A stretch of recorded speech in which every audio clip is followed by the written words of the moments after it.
Tras las huellas de Jesucristo. La juventud de Jesús.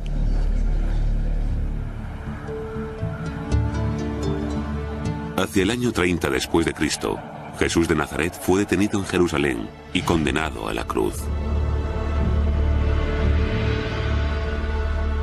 Cuando sus aterrorizados discípulos huyeron, recayó en José de Arimatea, un seguidor secreto, enterrar el cuerpo destrozado de Jesús.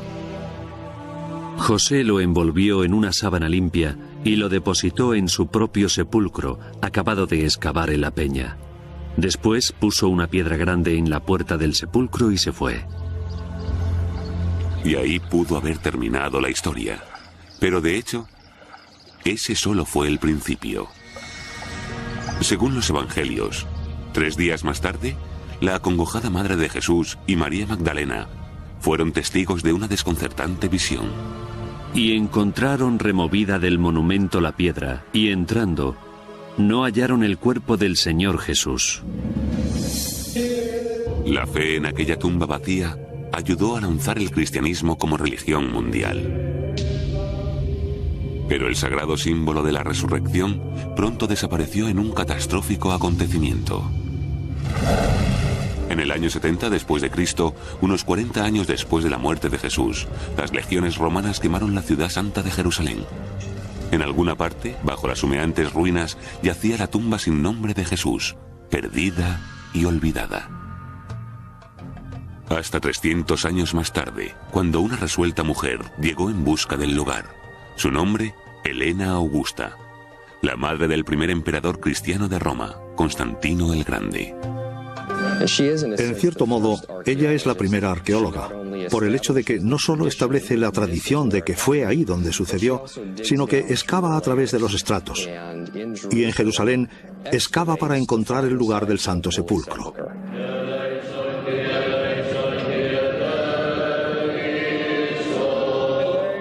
«1700 años más tarde, los peregrinos aún pueden ver y tocar la iglesia construida para conmemorar la tumba que dicen fue descubierta por Helena.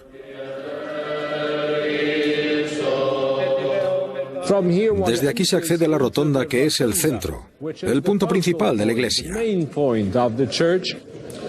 En el corazón de la rotonda se encuentra hoy una capilla que señala el sepulcro del propio Cristo. La cúpula es moderna, mientras que los pilares, aunque restaurados, son originales y datan de la época del emperador Constantino. Esto es, el siglo IV después de Cristo. Para los fieles, esta es la tumba de Cristo. ¿Pero fue Jesús enterrado realmente aquí?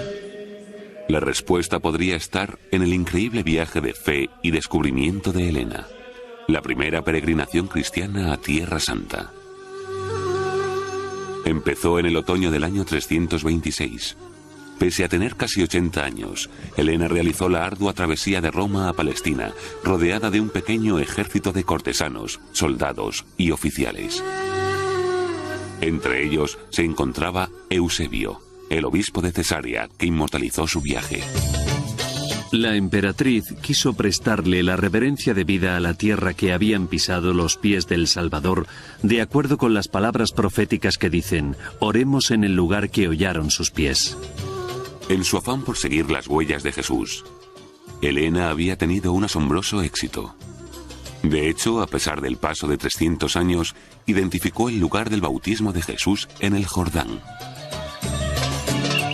Luego, en el Monte de los Olivos, se arrodilló donde Jesús dijo por primera vez el Padre Nuestro.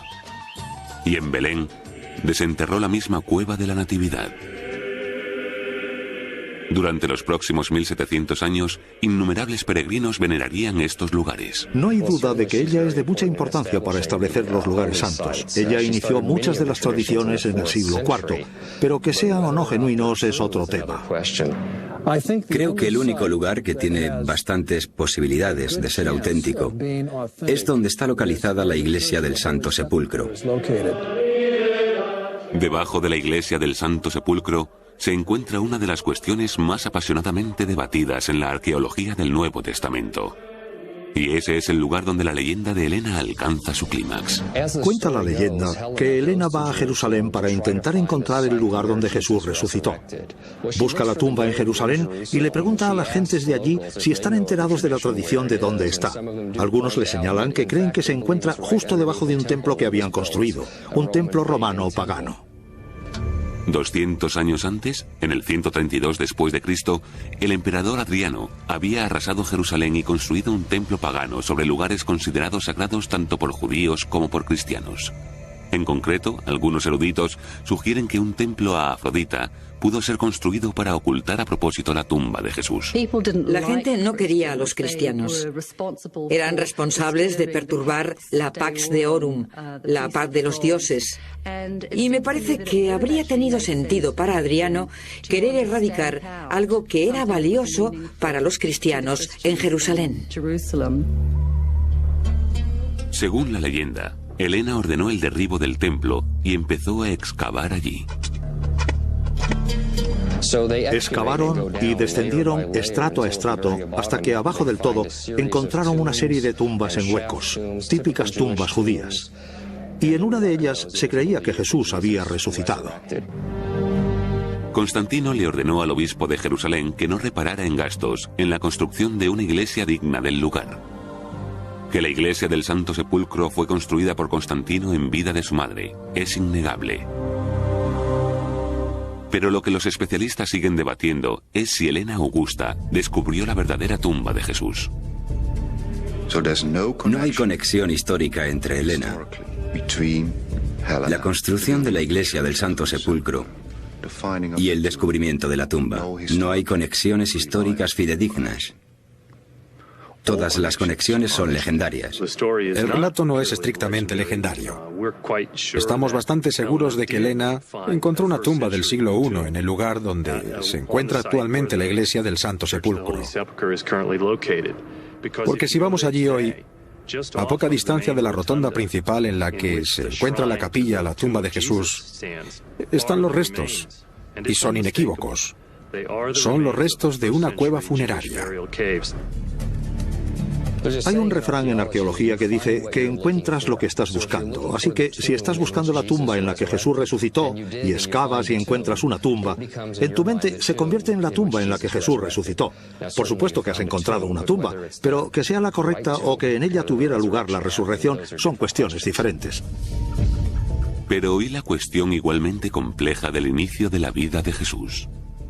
A 9 kilómetros de Jerusalén, ¿podrán encontrar los arqueólogos la cueva donde, según los evangelios, una joven virgen dio a luz a su hijo primogénito? A continuación, ¿nació Jesús realmente en Belén? La historia de Jesús se inicia con un viaje de una semana a través de la antigua Palestina. José subió de Galilea, de la ciudad de Nazaret a Judea, a la ciudad de David que se llama Belén, por ser él de la familia de David, para empadronarse con María, su esposa, que estaba encinta. Como dicen los evangelios, tras la agotadora caminata hasta Belén, en las circunstancias más humildes, María dio a luz a un niño al que llamó Jesús. 300 años más tarde, la emperatriz Helena Augusta llegó a Belén. Cuando la gente del lugar informó a Helena de que un templo ocultaba la cueva en la que hacía mucho tiempo que se sabía que había nacido Jesús, ordenó que fuera derruido. Y cuando las rocas superfluas fueron extraídas, una cueva quedó al descubierto. Bajo la supervisión de Helena, se construyó una iglesia sobre el sagrado lugar. 17 siglos más tarde, cristianos de todo el mundo vienen aquí, a la iglesia de la Natividad, para celebrar el nacimiento de Cristo. ¿Pero es este el lugar histórico auténtico? ¿Nació Jesús en Belén? Yo mismo no tengo conocimiento de ninguna prueba arqueológica de que Jesús naciera en la gruta debajo de la iglesia de la Natividad en Belén. Jesús bien pudo haber nacido en Belén de Judea, como dicen los evangelios de Mateo y Lucas. Tal vez tengan información histórica fidedigna y solvente. Creo que es impertinente descartarlo y decir que no es más que mito y tradición. El debate dista mucho de ser nuevo. De hecho, empezó en el siglo XIX con una épica búsqueda del Jesús histórico. En aquel entonces, los evangelios eran en esencia la única fuente de información. Usar los evangelios para la investigación histórica sobre Jesús es un poco como intentar ver a través de un vitral. Los vitrales no son para mirar por ellos, son para contemplarlos. Son obras de arte al igual que los evangelios. Son obras de arte literarias. Quienes los escribieron no pensaron que estaríamos aquí haciéndonos preguntas históricas 2000 años más tarde. En el siglo XX, muchos eruditos concluyeron que los evangelios solos tal vez nunca podrían revelarnos el pasado del todo.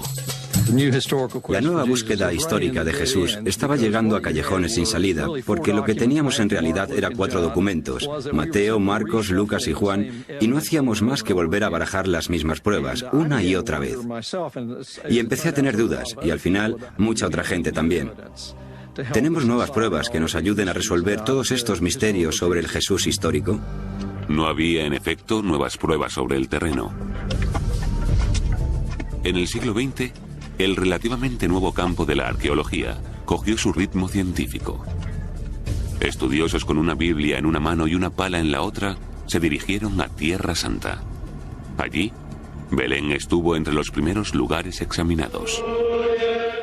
La Orden Franciscana de los Hermanos Menores, custodios de muchos de los lugares santos cristianos desde el siglo XIII, promovieron las excavaciones en Belén. Algunos historiadores creen que desenterraron pruebas sólidas de la Natividad. Creo que Jesús nació en Belén. Las pruebas arqueológicas que tenemos muestran que las cuevas situadas debajo de la iglesia fueron efectivamente ocupadas como cuadras y almacenes en el siglo I, justo cuando damos por supuesto que se usaron para el nacimiento de Jesús.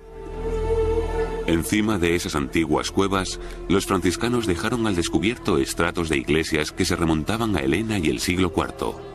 ¿Pero prueba la antigüedad del lugar su autenticidad histórica? Hay una diferencia total entre un lugar histórico y lo que podríais llamar un lugar litúrgico, donde algo pasó y donde algo se celebra. Por ejemplo, cuando la emperatriz Helena llega con mucho dinero para construirte una iglesia, no le dices, bueno, Su Alteza Imperial, no estamos seguros de dónde sucedió. Le dices, aquí es donde lo hemos celebrado tradicionalmente. Ahí es donde construyes la iglesia y ahí es donde vas a celebrar el hecho, aunque no sucediera ahí. Otros historiadores alegan que los cristianos de la zona sabían exactamente a dónde llevar a Helena. La memoria de los cristianos en Tierra Santa estaba muy en sintonía con una memoria histórica concreta.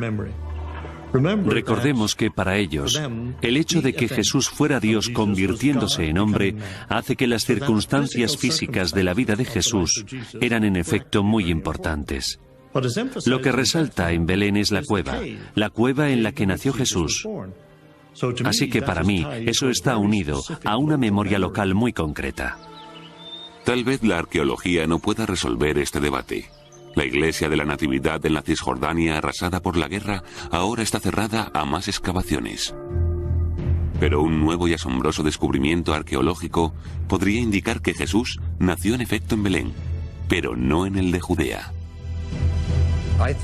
Creo que Jesús nació en Belén de Galilea, a donde se puede ir fácilmente a pie desde Nazaret, el lugar donde se crió. Estudiando el Nuevo Testamento, el historiador Bruce Chilton hizo un asombroso descubrimiento, una referencia a un lugar antes desconocido, llamado Belén. Una aldea en Galilea a 160 kilómetros de la tradicional iglesia de la Natividad en Judea. Si José fuera oriundo de ese Belén, la versión de los evangelios tendría más sentido geográficamente. En lugar de hacer cruzar a María 160 kilómetros de tierra palestina al final de su 9º mes de embarazo, José simplemente la habría llevado a poca distancia de Nazaret a su casa en una aldea vecina. Arqueólogos israelíes excavando en la aldea de Belén de hoy día en Galilea descubrieron pruebas que respaldan la teoría de Chilton. Vasijas de cerámica exclusivas a la cultura material de los judíos de Palestina. Estas vasijas son universalmente aceptadas por los arqueólogos como indicadores étnicos. pruebas de la habitación judía de un lugar en el siglo I. ¿Son estos descubrimientos lo bastante sólidos para contradecir 2000 años de tradición? La arqueología no puede confirmar ni negar si Jesús nació aquí o allá. Belén en Galilea, Belén en Judea. No hay forma, cuando encuentras una casa, una cueva, un pesebre, de determinar arqueológicamente que ese sea en efecto el lugar donde nació Jesús. La localización de la natividad tal vez permanezca siempre en el terreno del misterio y la fe, pero no la niñez de Jesús. Si existe un lugar del que podamos estar seguros que Jesús recorrió, es este, los campos y las onduladas colinas de Nazaret. A continuación, los arqueólogos descubren nuevas pruebas de antiguos campos donde Jesús pudo haber trabajado. El Nazaret de hoy día es la ciudad árabe más grande de Galilea. Rebosa de peregrinos de todas partes del mundo. Vienen a rezar aquí, a la ciudad más asociada con la vida de Jesús.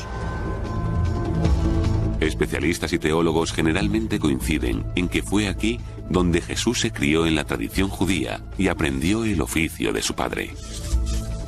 Pero algunos eruditos van más allá, sosteniendo que Jesús pudo haber nacido en Nazaret, no en Belén. En lugar de buscar e intentar determinar si este es el lugar donde nació Jesús, si aquel es el sitio donde nació Jesús, lo que la arqueología debería hacer es intentar reconstruir todo el mundo en el que vivió Jesús, intentar entender su vida y sus enseñanzas.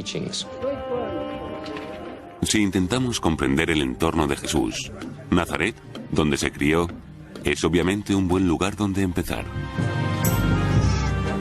Aquí, como en Belén, los franciscanos empezaron a excavar a principios del siglo XX. Sus excavaciones nos dieron la oportunidad de ver la aldea de la juventud de Jesús. Gracias al trabajo que se ha hecho, ya sabemos lo suficiente para afirmar que es una aldea pequeña, una aldea de campesinos, y que quizás habría 300 o 400 personas viviendo allí en tiempos de Jesús. Según se fue expandiendo el pueblo con el tiempo, gran parte de la antigua aldea fue empedrada, y las excavaciones arqueológicas fueron limitadas.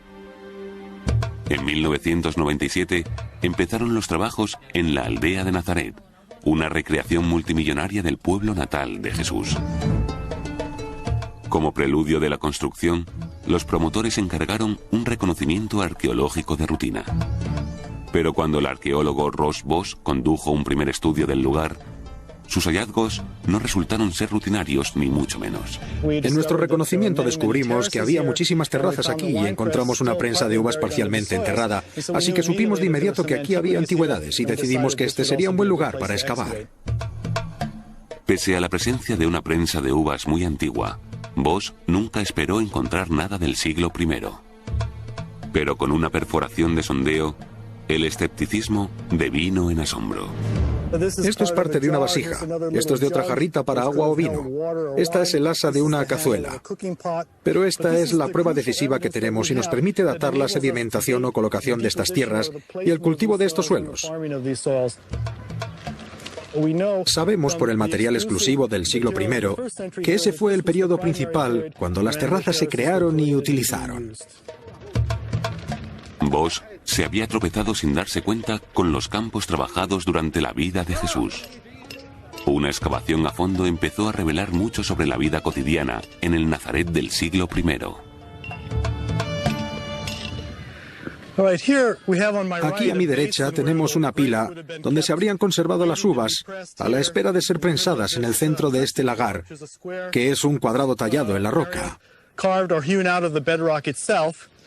Y cuando las uvas fueran pisadas por 2 o 3 personas, el zumo empezaría a bajar y caer en esta cuba donde se dejaría fermentar durante 2 o 3 días, lo que iniciaría el proceso de convertir las uvas en vino. Incluso una ojeada rápida a los evangelios revela a un Jesús profundamente familiarizado con esta vida agrícola. Yo soy la vid verdadera, y mi Padre es el vendimiador. Todo sarmiento que en mí no dé fruto, lo cortará, y todo el que dé fruto lo podará para que dé más fruto. Todas estas imágenes tenían que provenir de la experiencia personal, y toda esa experiencia nacería aquí, en esta ladera, a las afueras de la aldea de Nazaret. Pero otros estudiosos lucharon durante mucho tiempo para entender otra referencia agrícola concreta. Un hombre plantó una viña, y la cercó de muro, y cavó un lagar, y edificó una torre, y la arrendó a unos vendimiadores, y partió lejos.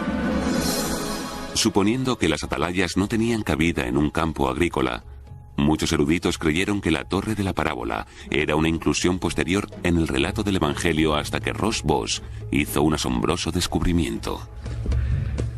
Conforme subo por esta colina que está muy erosionada y en la que vemos mucha roca expuesta donde las terrazas se han derrumbado y las tierras de cultivo han sido arrastradas, tenemos en este escalón una de las terrazas conservadas que acaba encontrándose con una gran atalaya de piedra.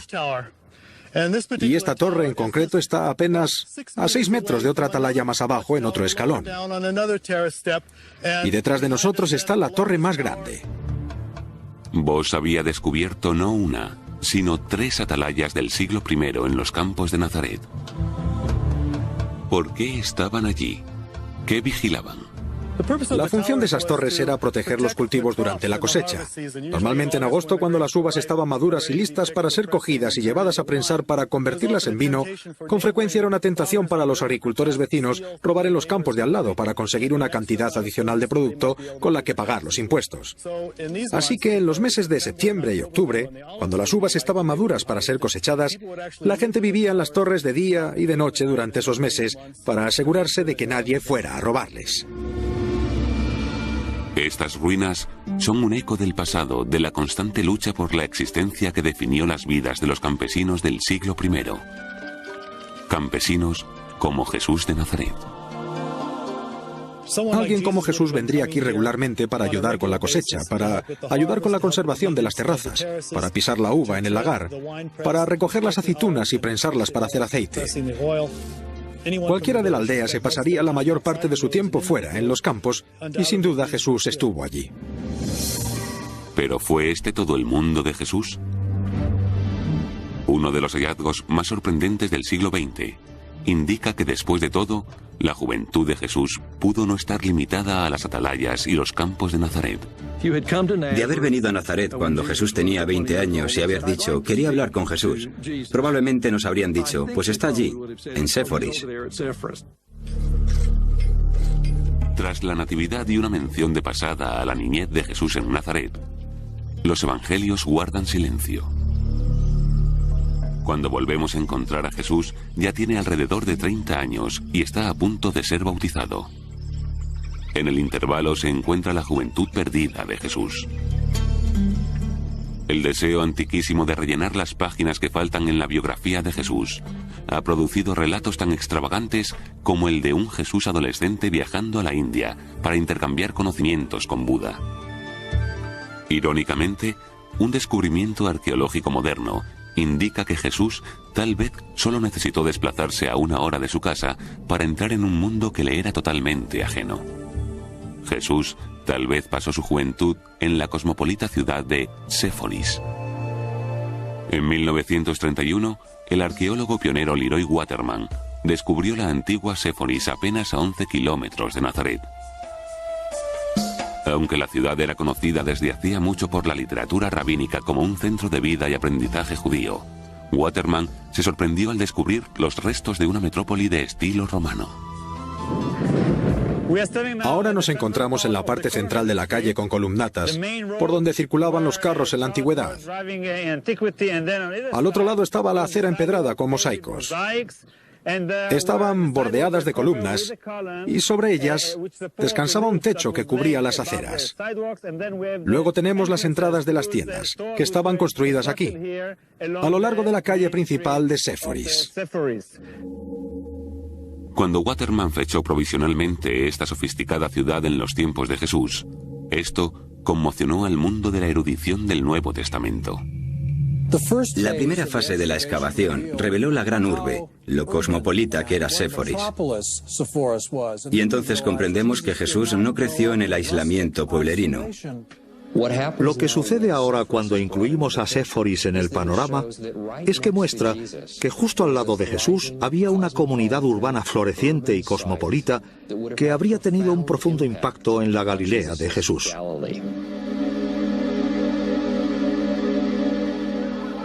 En el año 4 a.C., Séforis fue el centro de una revuelta judía contra la dominación imperial.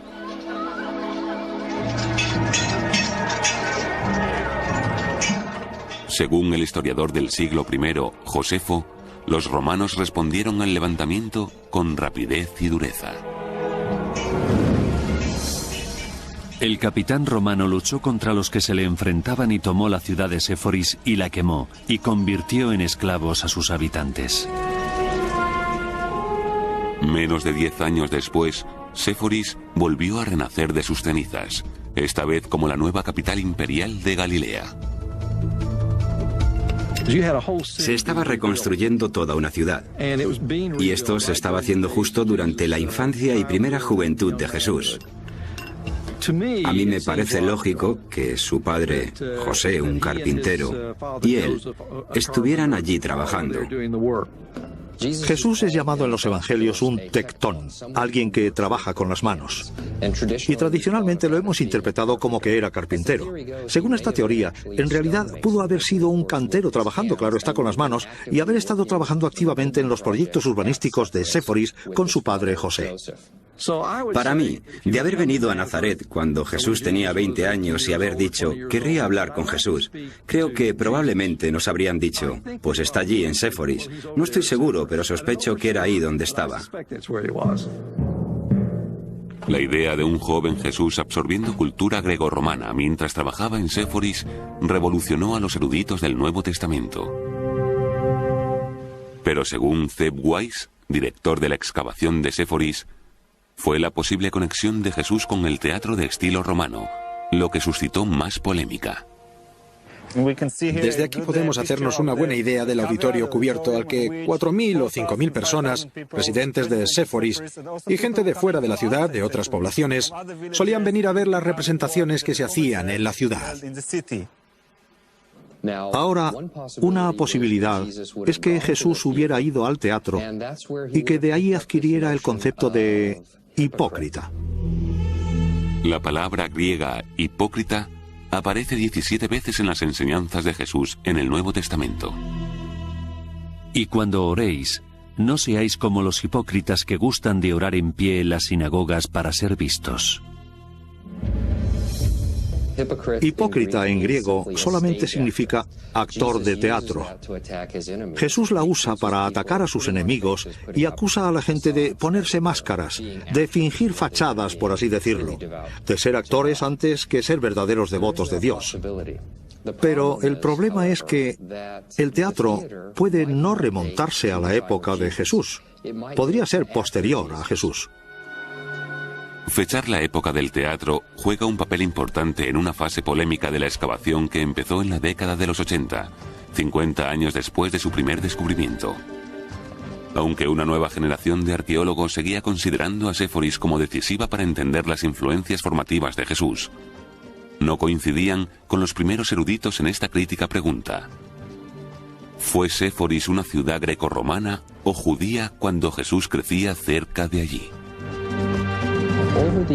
Durante los años de excavación en Séforis, he cambiado de opinión sobre el origen helenístico y romano del lugar debido a los numerosos gentiles que allí vivían, y he pasado a verla como una ciudad judía que había adoptado un barniz arquitectónico helenístico y romano.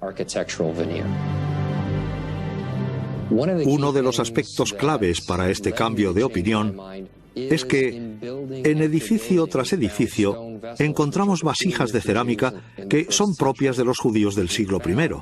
Encontramos en edificio tras edificio mikvaot o baños rituales judíos. Nos encontramos junto a un baño ritual o mikvah, que data del siglo I o principalmente del segundo y tercero después de Cristo. Y aquí tenemos otro mikvah o baño ritual. Aquí hay un ejemplo y otro más allí. Esos mikvahs son de dos casas distintas y ahí hay un muro entre ellas. El hecho de que tengamos más de 20 mikvaos indica que la población que vivía aquí era en su mayor parte de identidad judía. Cuando además desenterraron monedas del siglo I, artefactos religiosos y tumbas, todos con imaginería típica judía, Weiss se convenció de que los primeros arqueólogos se habían equivocado. La Séforis del siglo I era una ciudad judía. Sin embargo, ¿por qué una ciudad judía tendría un teatro de estilo romano? Según Weiss, en los tiempos de Jesús no lo tenía. No hay forma de conectar el teatro con una cierta frase en el Nuevo Testamento y que eso indique que Jesús visitó Séforis o que tomó parte en la construcción del teatro. Las pruebas arqueológicas indican claramente que hablamos de un periodo posterior. Según Weiss, los artefactos encontrados debajo del teatro remontan definitivamente su construcción a finales del siglo I o principios del siglo II. Asimismo, las calles con columnatas y las villas de Séforis fueron construidas al menos 40 años después de la muerte de Jesús. Aunque ahora parece que la Séforis del siglo I no era la metrópoli grecorromana que los especialistas una vez supusieron, seguía siendo una ciudad y como tal ejerció una profunda influencia en la Galilea de Jesús. La romanización, la urbanización y la comercialización de Galilea hizo mucho impacto en la Baja Galilea hacia el año 20. Así que no me sorprende cuando dos movimientos populares, el del bautismo de Juan y el del reino de Jesús, surgen en los años 20. Las ciudades no traían más que problemas a los campesinos. De hecho, ciudades nuevas como Séforis ejercieron una enorme presión sobre los campesinos de Galilea. Las ciudades suponían impuestos más altos, pobreza y a la larga pérdida de tierras. Cuando Jesús dice en el Evangelio, bienaventurados los pobres, ¿significa esto bienaventurados los pobres de espíritu y se convierte en una preocupación espiritual? ¿O significa bienaventurados vosotros, los pobres, la gente de una clase socioeconómica que se siente desposeída? Cuando realizas excavaciones arqueológicas y ves los lugares de Séforis y Nazaret, tienes la sensación de que no solo había pobreza por un lado, sino también una riqueza considerable centrada en las ciudades. Y bendecir a los pobres alinea a Jesús social y políticamente con los primeros. Aunque nunca pisara Séforis, Jesús pudo ver su impacto a su alrededor. Y así, cuando Jesús oyó las palabras de un predicador del desierto que clamaba contra la injusticia, supo que había encontrado su alma gemela, el profeta Juan el Bautista. A continuación, ¿han estado venerando los peregrinos el lugar equivocado del bautismo de Jesús durante los últimos 1700 años? Hacia el año 20 después de Cristo, un profeta apareció en los desiertos de Judea. Su nombre era Juan, y apeló a la gente para que se arrepintiera y se bautizara en el río Jordán. Juan estaba preparando a la gente para el inminente advenimiento del Dios vengador. Dios vendría cualquier día para hacer de aquel injusto reino de Roma uno justo, recto y pacífico. Que Juan el Bautista es una figura histórica está bien atestiguado. No solo los evangelios, sino también Josefo lo describen como un santo varón que vivía en cuevas, vestía ropas de piel de camello y solo comía miel y langostas. Y los 4 evangelios también coinciden en esto. Jesús estuvo entre la muchedumbre bautizada por Juan. Si hay dos cosas de las que como historiador estoy seguro que le pasaron a Jesús, una es que fue bautizado por Juan el Bautista y la otra que fue crucificado. Bautizado Jesús, salió luego del agua. Y he aquí que se abrieron los cielos y vio al Espíritu de Dios descender como una paloma. Durante más de un milenio, los peregrinos han venerado un lugar en la margen izquierda del Jordán como el lugar del bautismo de Jesús. Pero nuevas pruebas asombrosas pueden indicar que ese lugar, localizado en el Israel de hoy día, tal vez sea el lugar equivocado desde el principio. En 1999, el arqueólogo jordano Muhammad Wahib hizo una afirmación incendiaria. Había encontrado el auténtico lugar del bautismo de Jesús en la margen derecha del río Jordán. Debemos decirle la verdad a la gente, que hemos descubierto el lugar. No estamos compitiendo con el otro lado, ni con los israelíes ni los palestinos. Solo buscamos la verdad y la hemos encontrado. La certeza de Wahib descansa sobre uno de los tesoros arqueológicos más ricos jamás descubiertos en Oriente Próximo, con el que se encontró en 1996, cuando oficiales del ejército jordano le informaron de unas ruinas en tierra de nadie que habían sido destinadas a minas terrestres y malas hierbas. Excavando a lo largo del lecho del río ahora seco, Wahib se quedó estupefacto cuando descubrió los restos no de una sino de 3 iglesias de los siglos V y VI construidas una encima de la otra. Así que aquí estaba el altar de la iglesia y el suelo del mosaico que se ha salvado de la destrucción. Wahib se convenció enseguida de que estas iglesias fueron construidas por los emperadores cristianos bizantinos para conmemorar uno de los lugares más importantes de la cristiandad. Los bizantinos creyeron que Jesucristo estuvo ahí con Juan el Bautista. Así que este es un sitio sagrado para los bizantinos. Y de ese modo conocen el lugar exacto donde el Señor fue bautizado. Luego tenemos una escalinata conectada a esta iglesia, que desciende más de 22 peldaños, hasta una zona plana y ancha, cerca del agua donde los bizantinos creyeron que había estado el Señor.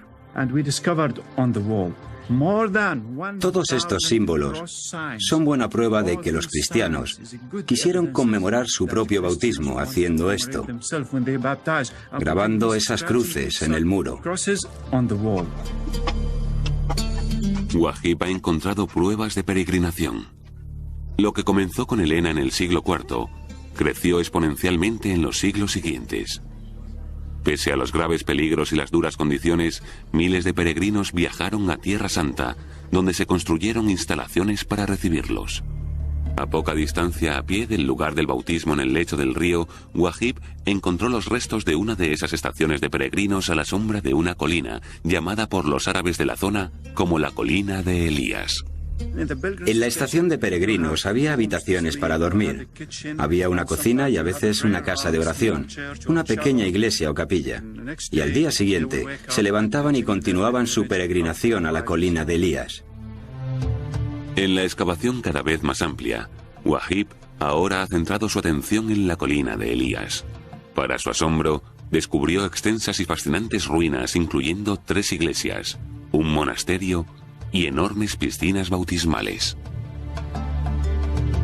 Desde aquí se puede ver esa piscina. Hicieron una escalinata y aquellos peldaños diseñados para facilitar la entrada de los peregrinos y creyentes. Y luego, para entrar en la piscina, hay una escalinata amplia. Si se quiere entrar en la colina de Elías, antes hay que hacerlo aquí. Bañarse, limpiarse, hacer un bautismo de inmersión y luego continuar la peregrinación a las iglesias, los santos, y después a los hechos sagrados en la colina de Elías. Pero ¿por qué los peregrinos cristianos abandonaron el lugar del bautismo en el lecho del río para visitar la colina de Elías? El sitio donde, según la tradición, el profeta del Viejo Testamento, Elías, ascendió a los cielos. Porque como Elías vino aquí, Juan el Bautista vino aquí. Para Wahib, todas las cosas se estaban aclarando. Esta era la zona descrita en los diarios de antiguos peregrinos como poblada con ermitaños que vivían en cuevas y monjes que, al menos ya en el siglo III, habían venido a vivir en el desierto de Juan el Bautista. Ya tenemos restos de 3 cuevas, hechas en la ladera occidental de la colina de Elías. Horadaron la roca e hicieron las 3 cuevas. Los monjes vivieron aquí a partir del siglo I después de Cristo, cuando Juan el Bautista empezó su misión y sus prédicas en el desierto y preparó a los discípulos de Jesucristo. Así que él inició su misión aquí y durante ese tiempo no hubo palacios, no hubo casas, solo las cuevas donde vivir como ermitaños. De manera que hemos descubierto los restos de los eremitas que vivieron aquí en esas cuevas con Juan el Bautista. Pero en los diarios de Helena, el peregrino más famoso de todos, Wahib encontró pruebas de que había descubierto restos conectados directamente con Juan el Bautista. La emperatriz Helena llegó al río Jordán, en el que nuestro Cristo y Señor fue bautizado por nuestra salvación, y cuando dijo que había cruzado el Jordán y encontrado la cueva en la que su precursor solía vivir, hizo que se construyera una iglesia en nombre de Juan el Bautista. Mirad aquí los cimientos de la iglesia. Construyeron delante del ábside. Ahora el ábside es la cueva, de modo que se convierte en el ábside de la iglesia. Pero fue junto a la iglesia donde Wahib encontró el hallazgo que más hace reflexionar pese a ser imposible de probar. Excavamos ahí, al lado de las vigas de madera, y encontramos una calavera. ¿Por qué una calavera sola enterrada aquí sin un cuerpo? Y la respuesta viene de las páginas del Evangelio de Marcos, capítulo 6, cuando Juan el Bautista fue decapitado. Cuando Wahib publicó su informe sobre la excavación, fue un pararrayos para la polémica. Los jordanos afirman que aquel es el lugar genuino y están construyendo un centro turístico allí. Y gente en Israel afirma que este es el auténtico, al otro lado. Y así tenemos dos lugares que compiten entre sí. Y el porqué de eso probablemente esté más relacionado con la economía contemporánea y el atraer turistas que vengan a cada lugar que con la realidad de que Jesús o Juan el Bautista estuvieran activos aquí. Por supuesto que Juan el Bautista es probable que estuviera activo en algún lugar en esta zona, y el descubrimiento muestra que en los siglos IV y V había cristianos que creían que tal vez este era el lugar donde Juan el Bautista había estado activo. Pero que el lugar sea el correcto o no es muy especulativo. Pero otros especialistas apoyan a Wahib sosteniendo que ha encontrado pruebas tangibles de los relatos del Evangelio. El lugar del bautismo de Jesús está claramente indicado en los Evangelios. No hay duda de que Juan el Bautista estuvo trabajando en la margen derecha del Jordán al otro lado de Jericó. Estoy plenamente convencido.